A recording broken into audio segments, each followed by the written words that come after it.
நான் சொன்ன மாதிரி ரொம்ப சீக்கிரமா சினிமாக்கு வந்துட்டேன். நான் வந்து ஸ்கூல்ல படிக்கும்போதே வந்துட்டேன். ஸோ அப்போ வந்து கேலரிஸ் எதுவுமே நமக்கு தெரியாது. ஓகே. ஸோ முதல் படம் பண்ணும்போது எல்லாருமே சொன்ன விஷயங்கள் கொஞ்சம் சப்பியா இருக்காங்க பொண்ணு அப்படின்ற மாதிரி ஓகே. சீன்ல சொல்லும்போது, அப்புறமா பூர்ணிமா ஆண்டி ஒரு டயட்டீஷியன் கிட்ட அனுப்பிச்சாங்க என்ன. ஓகே. சித்து பிளஸ். சித்து +2 பண்ணும்போது. ஓகே. ஸோ அவங்க வந்து is one of the best dietitians. எனக்கு வந்து அவ்ளோ அழகா பண்ணி I lost a lot of weight. ஹெல்த்தியா லூஸ் பண்ண வெயிட். அது திருப்பி நான் அந்த வெயிட் புட் ஆன் பண்ணவே இல்ல. ஸோ அப்பதான் எனக்கு தெரிய ஆரம்பிச்சது எது சாப்பிடணும், எது சாப்பிடக்கூடாது. ஸோ ஒரு கேலரி எனக்கு ஒரு கவுண்ட் இருக்கும். அண்ட் இந்த மாரி பிரியாணிலாம் தொடவே. வாய்ஸ் தொடவே முடியாது. லைக் ப்ராபப்லி ஒரு அவங்கலாம் கொஞ்சம் ரொம்ப too much. 2 okay. Table spoons of rice, 3 table spoon of rice அந்த மாரி ஓ! தான் என்ன சாப்பிட விடுவாங்க. அதுக்கப்புறம் ஒரு நாள் சீட் டே இருக்கும். ஸோ அப்பவும் ஒரு ஹோம் குக் ஃபுட் மாரி தான் சாப்பிடுவேன். ஸோ எங்க வீட்ல வந்துட்டு ரெஸ்டாரண்ட் போய் சாப்பிடுற ஹேபிட் இல்லவே இல்ல. ஸோ நான் வந்து சின்ன வயசுலேருந்து அம்மா அவ்ளோ அழகா சமைப்பாங்க. வீட்லயே எல்லாமே செஞ்சு குடுப்பாங்க.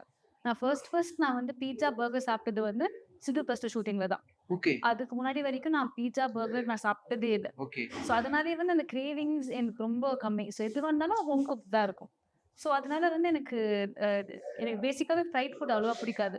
ஐ அம் அ ரைஸ் ஈட்டர். ரைஸ் ரொம்ப பிடிக்கும். ஓகே. ஸோ அது கட் பண்றது தான் ரொம்ப கஷ்டமா ஆமா. இருந்துச்சு. கார்போஹைட்ரேட்ஸ். ஓகே. ஆமா. ஸோ ரைஸ் கொஞ்சம் கட் பண்ணாங்க.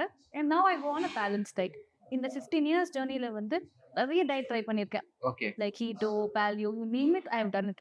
But I have come to a point where சஸ்டெய்னபிளா என்ன பண்ண முடியுமோ, ஓகே. அதுதான் கண்டிப்பா இருக்கும் அப்படின்னு சொல்லி I go to a balance diet.